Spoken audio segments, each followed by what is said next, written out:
Boa noite. Boa noite.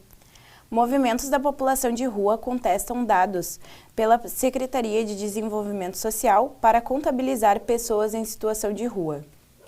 Você vai ver como quem já mora e trabalha no centro é afetado pelo programa de reabilitação que visa aumentar o número de moradores na região. A zeladoria do mercado público passará a ser realizada por uma empresa de iniciativa privada. A mudança na gestão foi anunciada pela Prefeitura de Porto Alegre.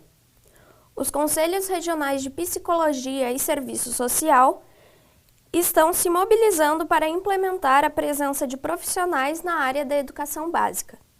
A região sul do país foi a que mais empregou imigrantes no mês de junho, mas os estrangeiros que vivem aqui ainda enfrentam dificuldades para ingressar no mercado de trabalho. A partir de agora, no Centro em Foco.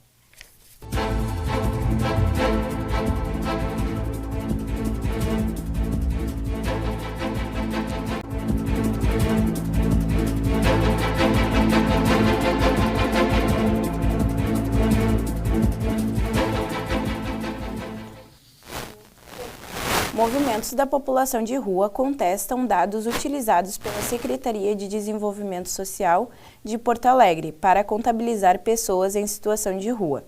O debate teve início após uma pesquisa do grupo Passa e Repassa aponta que os números são, em média, 5 vezes maiores do que os apresentados pela Prefeitura.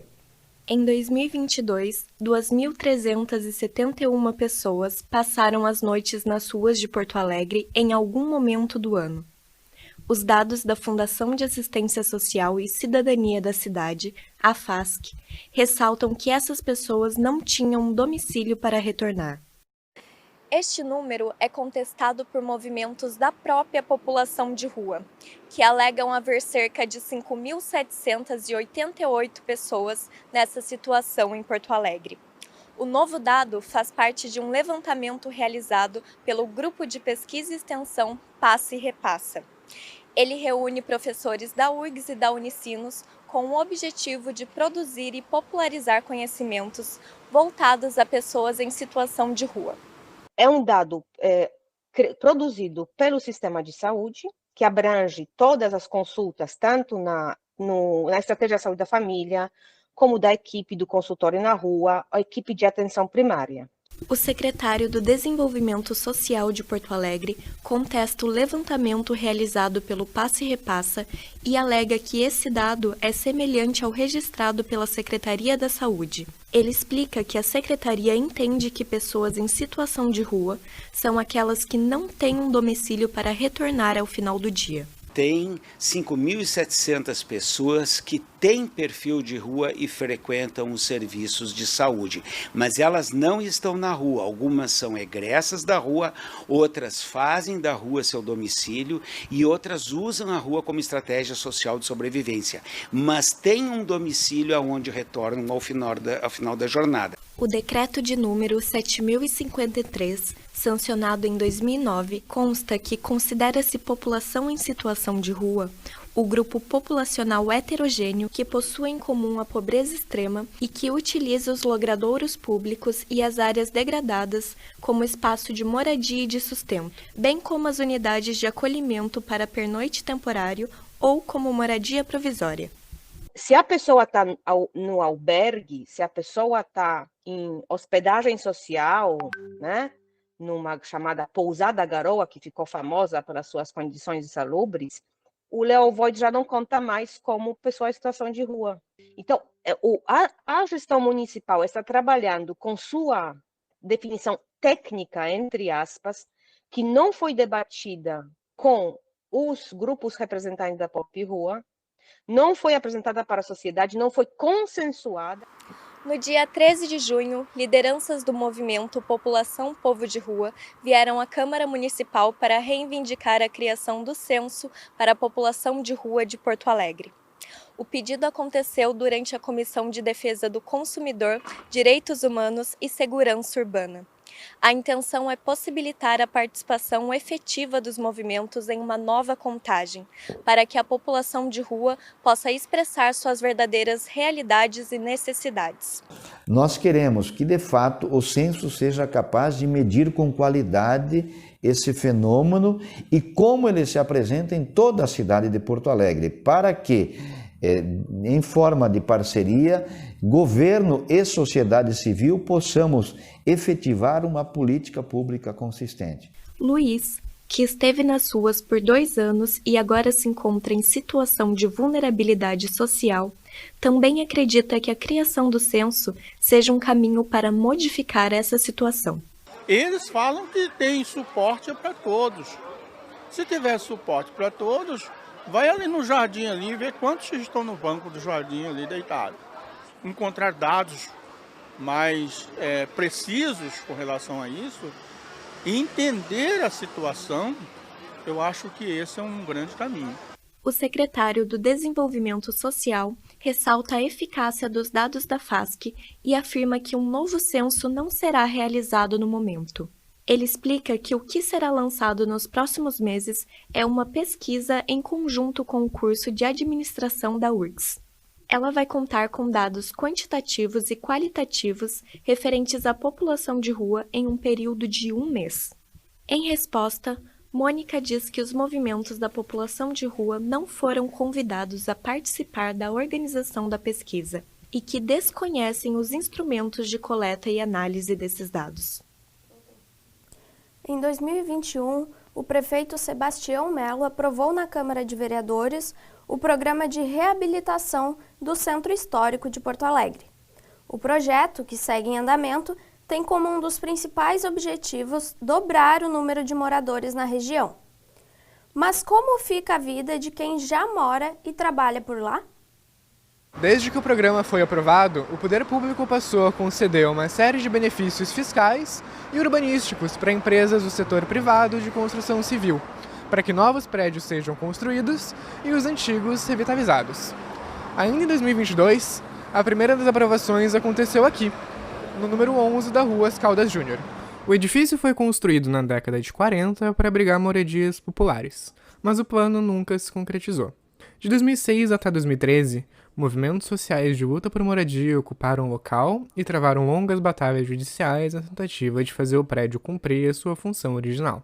Na semana passada, a Xstay, empresa online de hospedagens de curto a médio prazo, comprou boa parte dos apartamentos do imóvel, que agora se chama Xstay Kai Suftop. Por trás desse processo de modernização, no entanto, especialistas em urbanismo apontam as duras consequências para quem já mora aqui na região.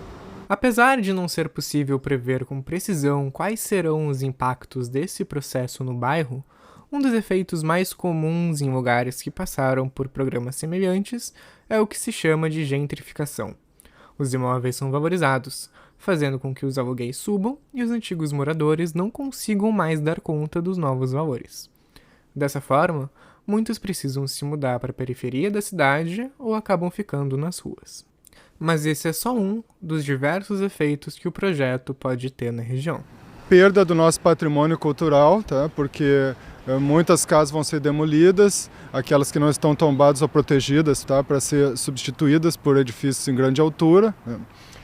Um impacto no microclima, porque o centro está na ponta da península, então tem um fluxo de ventos, de insolação, que é muito importante para o meio ambiente de toda a cidade. Tu vai construir paredões ali, vai ter impacto na fauna, impacto nos ventos, impacto em todo o clima, né?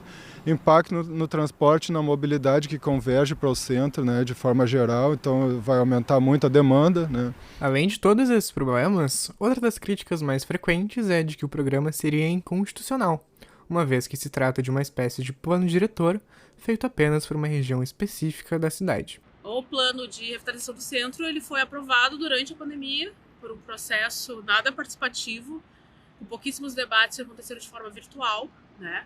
Então, em primeiro lugar, ele é irregular. Seniriane foi moradora da ocupação Saraí, onde agora a prefeitura continua as obras do empreendimento na esquina da Caldas Júnior com a Mauá.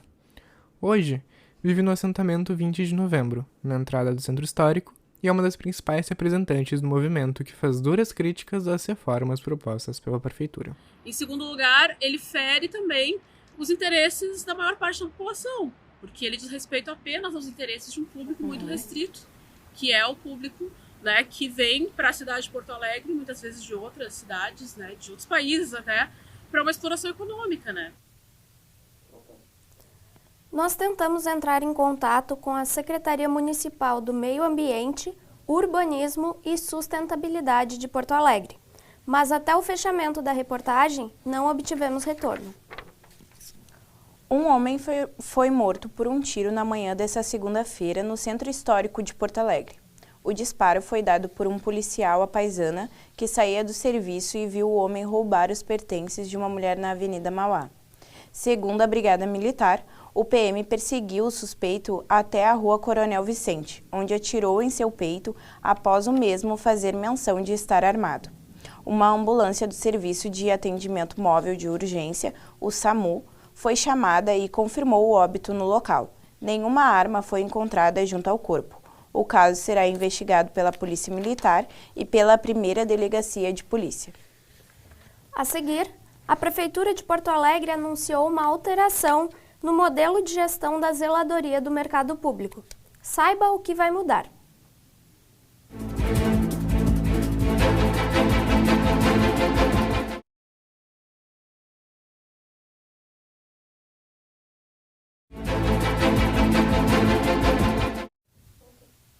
A Prefeitura de Porto Alegre anunciou uma mudança na gestão do mercado público central. A partir do ano que vem, os serviços de zeladoria do espaço deverão ser realizados por uma empresa de iniciativa privada. O Mercado Público Central de Porto Alegre é um dos pontos turísticos e históricos mais conhecidos da cidade. Todos os dias, milhares de pessoas passam por aqui, transitando pelos mais de 100 estabelecimentos. Porém, o mercado público vem há alguns anos sendo o centro de um debate sobre a gestão realizada pela prefeitura do município, especialmente no que se refere à manutenção do espaço. Recentemente, a administração municipal anunciou que será adotado um novo modelo de gestão da zeladoria, a partir do repasse dos serviços de limpeza, segurança, manutenção e reformas para a iniciativa privada, sob a justificativa de que a Prefeitura enfrenta dificuldades de suprir as necessidades estruturais do local.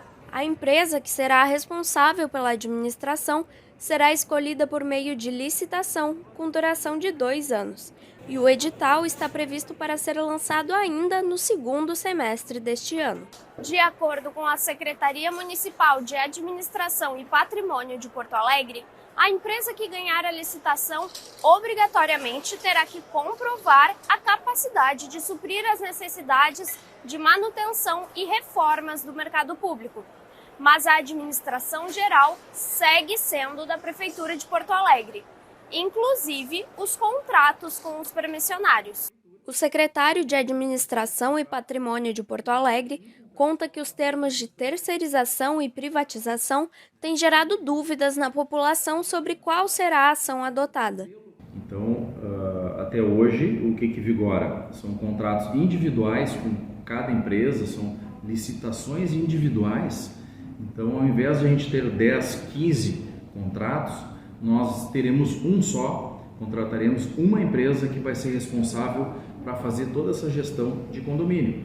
Então, nós não estamos privatizando de forma alguma. Na verdade, nós estamos centralizando todos os serviços do mercado num contrato só. A nossa relação vai ser com uma empresa só, que vai ser responsável em administrar os demais serviços, os demais contratos. Para esse especialista em administração pública, a iniciativa da Prefeitura pode trazer inovação e uma melhora nos serviços, mas é necessário atentar à fiscalização e o monitoramento da prestação de serviço. De um ponto de vista de unificação, numa empresa que vai fazer tudo isso, a tendência é você usar ter menos custo. Isso é ótimo para nós, cidadãos, porque daí a prefeitura vai gastar menos, e a gente vai ter um serviço com mais eficiência. Em 2020, em meio à pandemia da Covid-19, a Prefeitura, sob a administração do então prefeito Nelson Marquesan, anunciou que iria conceder toda a administração do mercado para a iniciativa privada por pelo menos 25 anos. Sobre o risco da iniciativa da gestão atual ser uma nova tentativa de dar continuidade ao projeto de privatização, o coordenador do Centro de Apoio de Ordem Urbanística e Questões Fundiárias do Ministério Público atenta para o fato de que, para uma prefeitura poder considerar um patrimônio público como mercado público, é necessário que haja grande participação da sociedade. O direito brasileiro ele tem uma característica muito interessante. Ele foi criando em diversas leis, mas numa mais importante de todas, que é, digamos assim, a lei mais importante de gestão das cidades brasileiras, que é o Estatuto da Cidade. Dos instrumentos de gestão democrática do Estatuto da Cidade, 2 são as consultas e as audiências públicas. O que eu entendo? Eu acho que a transferência de patrimônios tombados de enorme valor cultural, como é o caso, a transferência da gestão, tá? Da administração por concessão, de bens deste tipo, desse valor, que não são bem tombados, mas têm enorme valor cultural, tem que contar com a participação popular. Procurados pela reportagem, a Associação dos Comerciantes do Mercado Público Central preferiu não se manifestar sobre a decisão da administração municipal. A Prefeitura de Porto Alegre publicou um edital que vai conceder a Carris para a iniciativa privada. A empresa de ônibus é a mais antiga em operação no Brasil e foi estatizada na década de 50. A Companhia de Transporte Público Carris Porto Alegrense será privatizada pela Prefeitura de Porto Alegre.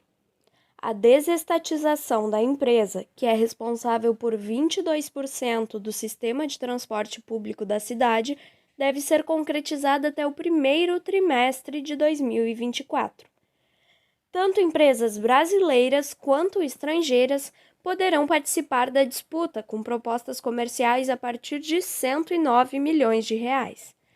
A negociação contempla a concessão de 20 linhas operadas pela Carris durante 20 anos, além da venda de todas as ações de propriedade da Prefeitura.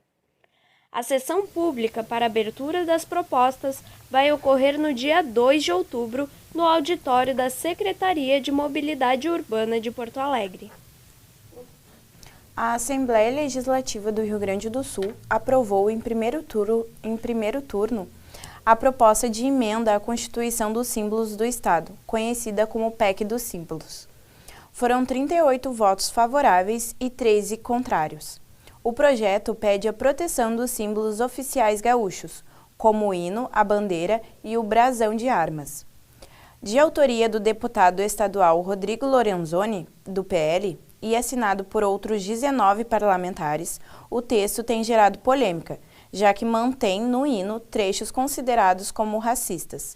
Para se tornar uma emenda de fato, agora a proposta precisa ser aprovada em segundo turno. Os Conselhos Regionais de Psicologia e Serviço Social do Rio Grande do Sul se mobilizam para a implementação da Lei Federal 13.935, de 2019, que impõe a presença desses profissionais na educação básica. Aprovada em 2019, Lei Federal que impõe a presença de profissionais de psicologia e serviço social nas escolas da rede pública de educação básica, ainda segue sem regulamentação correta por parte do Estado. Apesar de ter sido aprovado em 2019, apenas 85 dos 5.570 municípios brasileiros cumprem a legislação atualmente. Os Conselhos de Psicologia e Serviço Social do Rio Grande do Sul vêm realizando uma mobilização conjunta para que a lei seja implementada de forma efetiva em todos os municípios do Estado. Agora, então, a gente está tentando fazer essas conversas, tanto nos municípios como em nível estadual, né? Porque a lei, ela é uma lei muito, vamos dizer assim, muito direta, que é assim, que se tenham dentro das equipes multidisciplinares, psicólogos e assistentes sociais. Mas ela não diz como que isso tem que fazer, né? Então a lei na lei ela é muito básica, né? Muito direta e básica, assim. Então não tem como isso vai ser feito, porque assim, em alguns estados isso já acontecia, né, psicólogos nas escolas, em outros estados isso não tem. Então tem município que tem municípios que não tem. Então as ações seria de como que isso pode acontecer, qual o melhor jeito disso acontecer, e isso é conversando com os gestores, né? Ao mesmo tempo que a Comissão de Educação ela vem produzindo documentos para que elucide qual que é o lugar que o psicólogo tem que fazer dentro da escola. Então isso também ajuda para que se implemente as leis, né? A lei, na verdade. Os conselhos iniciaram um ciclo de reuniões com deputados estaduais, Ministério Público, Defensoria Pública do Estado do Rio Grande do Sul e com comissões de Educação e de Direitos Humanos e Cidadania da Assembleia Legislativa do Estado, com a intenção de ampliar o debate. Primeiro que a gente tem que desmistificar, na verdade, a atuação do psicólogo, da assistente social, que não é, por exemplo, o psicólogo ele não vai fazer uma atuação clínica, né, individual, e o assistente social ele não vai fazer o que historicamente é muito vinculado, né, a nossa profissão, que é o assistencialismo, né, ou a assistência social, que é de dar uma cesta básica, né, vai para além disso a atuação do serviço social, que é da gente poder estar fazendo a transformação social em parceria, né, com essa atuação de trabalho com a psicologia, que é de realmente garantir direitos, né, e da gente poder atuar em ações que a gente perpasse, né, por algumas pautas que a gente não consegue no dia a dia, assim, pensar enquanto processo educativo, né, como a questão da luta antirracista, né, como a questão do preconceito, da discriminação. Então, quanto é importante, assim, o profissional estar inserido na educação. Na verdade, é sempre importante ter um suporte, principalmente na rede pública, né, onde a gente tem muitas realidades diferentes. Então, acho muito importante ter mais profissionais capacitados de qualquer área, assim, porque realmente, para eu ter uma estratégia pedagógica, eu preciso saber o que essa criança passa, eu preciso saber como essa cabeça funciona para poder ensinar, né? Então não adianta eu querer com 1001 ideias, 1001 propostas maravilhosas, sendo que eu não sei como esse aluno aprende. E no próximo bloco, as dificuldades enfrentadas pelos imigrantes ao ingressar no mercado de trabalho formal em Porto Alegre e como um projeto social tem ajudado a mudar essa realidade.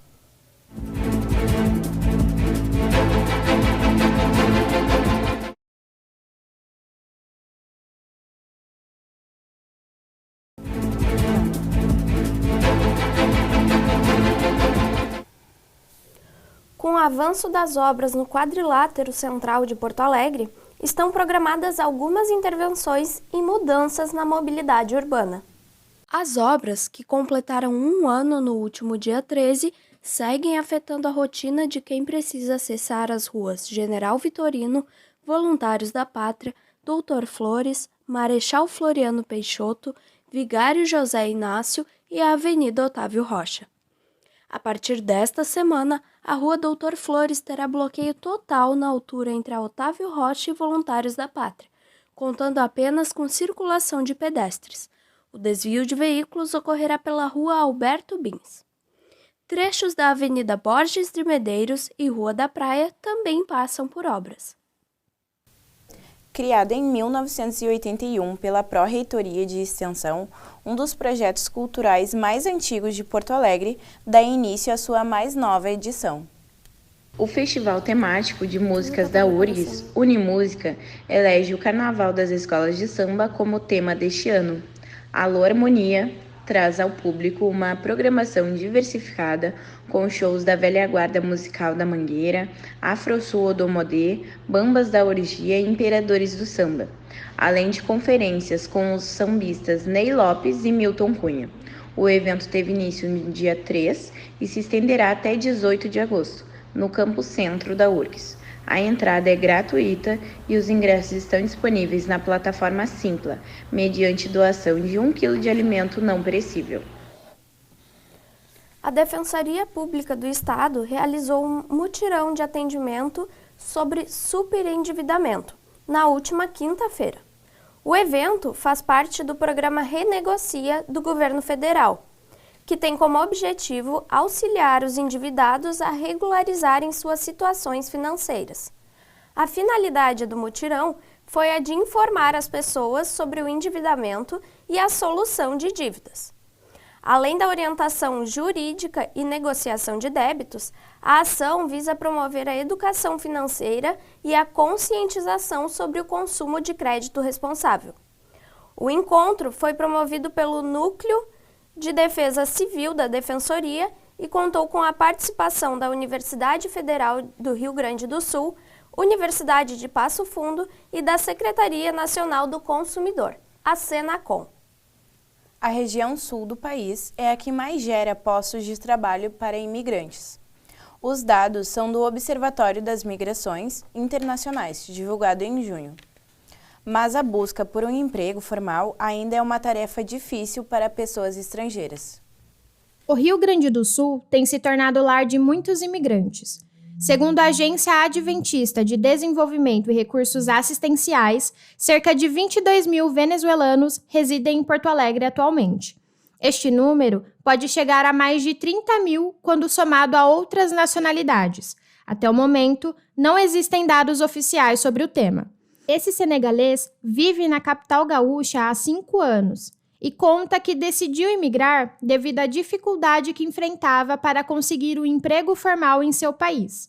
Mas ingressar no mercado de trabalho porto-alegrense não foi tão fácil como imaginava. Na verdade, não é tão fácil assim no início, porque quando chega, quando eu cheguei não falava português, entendeu? Daí o primeiro emprego tem que ser alguma coisa que não precisa, não precisa muitos que tu fala alguma coisa, algumas coisas mais básicas. A língua, a demora no processo de revalidação de diploma e a aversão a estrangeiros são alguns dos fatores que dificultam a conquista de um emprego formal, por mais que os imigrantes possuam direitos trabalhistas semelhantes aos dos cidadãos brasileiros. E aí isso vai levar a aceitarem outros tipos de trabalho que não condizem com suas formações, ou as pessoas vão trabalhar para aquilo somente servir de subsistência para eles, para a família, em trabalhos que realmente não condizem com a qualificação que essas pessoas têm apresentado. Mamadou relata que desistiu de tentar validar o seu diploma em Química por conta da grande burocracia que precisaria enfrentar. Hoje, ele considera fácil conseguir emprego em Porto Alegre, mesmo sem nunca ter trabalhado na sua área de formação. Obtém auxílio de instituições filantrópicas no processo de contratação. Nós temos um serviço aqui que nos facilitou muito. E a gente ia lá fazer currículo, tá, algumas coisas. Até eles oferecem curso também, tal. Então é uma coisa que facilita as pessoas também, a pessoa imigrante. O trabalho realizado por essas instituições é de grande ajuda quando falamos sobre o ingresso dos imigrantes no mercado formal. Elas promovem desde a mediação com empresas contratantes até o oferecimento de projetos profissionalizantes. O curso Formação para o Mundo do Trabalho é um exemplo disso. Ele oferece aulas gratuitas a jovens imigrantes de até 24 anos sobre cultura brasileira, informática e língua portuguesa, além de simular entrevistas e possibilitar o acompanhamento do programa Jovem Aprendiz. Acho que, acima de tudo, a gente pensar na inclusão social dessa população quando eles chegam aqui, o acolhimento. A gente trabalha questões importantes sobre direitos trabalhistas, direitos sociais, como a gente acessa esses direitos, principalmente essa questão da legislação trabalhista, para eles conseguirem identificar quando forem procurar um emprego. O curso é desenvolvido pelo Ensino Social Profissionalizante, tem duração de 2 meses e é ofertado uma vez ao ano. Atualmente, são atendidos 30 alunos de diferentes países: Venezuela, Haiti, Cuba e Argentina. A prioridade de atendimento é para alunos que falem a língua espanhola e possuam ensino fundamental completo. A gente nota, eles entravam no início todos muito tímidos, né, com um pouco de medo das entrevistas, dos processos seletivos. Então tudo isso foi muito trabalhado e eu sinto assim que eles estão muito preparados e com uma esperança muito grande de conseguir assim ter uma vida diferente. No final desses 50 encontros, a gente faz uma cerimônia de conclusão, que a gente convida os familiares a participarem também.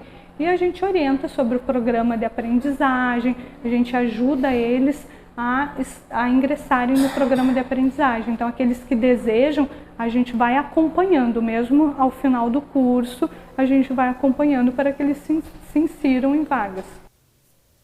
O curso Formação para o Mundo do Trabalho é uma parceria entre a ESPRO e o Serviço Jesuíta a Migrantes e Refugiados. Interessados em participar podem entrar em contato por meio do telefone 51 982 16 0051 ou se dirigir ao edifício DAB, onde ocorrem as aulas. E o Centro em Foco fica por aqui. Boa noite. Boa noite.